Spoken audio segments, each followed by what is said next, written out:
Well, to learn more about what is happening on the ground, we're joined now live from Kabul by Mohammad Anwar. He is a health programme coordinator for the NGO Care International. Thanks very much for finding the time, sir, to speak to us today. First of all, just what can you tell us about those search operations still underway? Okay, thank you so much. Unfortunately, as you mentioned, this is a big disaster in this country, actually already in a bad situation, unfortunately. So, the earthquake is, there is a lot of damage to the homes, shelters, casualties are there. The number of casualties are increasing, unfortunately. In Spera district of Khost and Gyan district of the Paktika province. Humanitarian response already started. Many partners are providing services, health services on the top, led by WHO and OCHA. CARE is also providing the health services, the non-food items for the affected population, as well as the cash assistance is started there in both provinces. We deployed 3 mobile health teams. One is coming from Ghazni province, direct to the Paktika to support the people in Gyan district. The other is from Khost province, going to the Spera district. And we also joined the 3rd mobile health team, which is in Paktia, neighboring province, where there is regional hospital for evacuation of the casualties.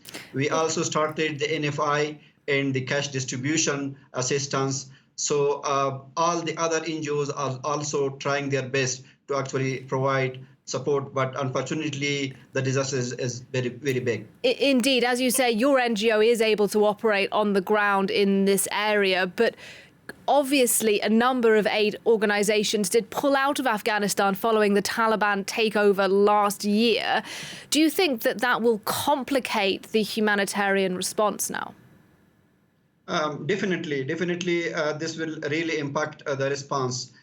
Because the scarcity of resources is a big challenge now. Even I was in the meeting of the OCHA, the United Nations Office for the Humanitarian Aid Coordination. So there is a scarcity of commodities on the ground, and the response could be slow due to the low availability of the skilled people, especially in health sector. And is your organisation CARE working directly with the Taliban government to coordinate aid following this crisis, or actually are your operations entirely separate from the Taliban? Actually, the response is led by OCHA, the UN Office for the Humanitarian Assistance Coordination. So all the NGOs, the international community under the leadership of the OCHA, and the clusters, health cluster, nutrition cluster, and others are working together. So we are providing the joint response. Just finally, I mean, paint us a picture of Afghanistan right now. You're in Kabul. The country has obviously gone through a really turbulent year. It's facing multiple crises. What does Afghanistan now need most?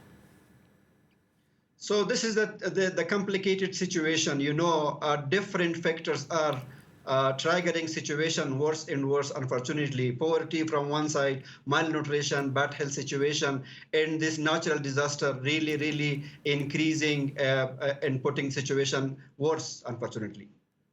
We'll leave it there, but thanks very much indeed. Mohammad Anwar talking to us live from Kabul from the NGO Care International.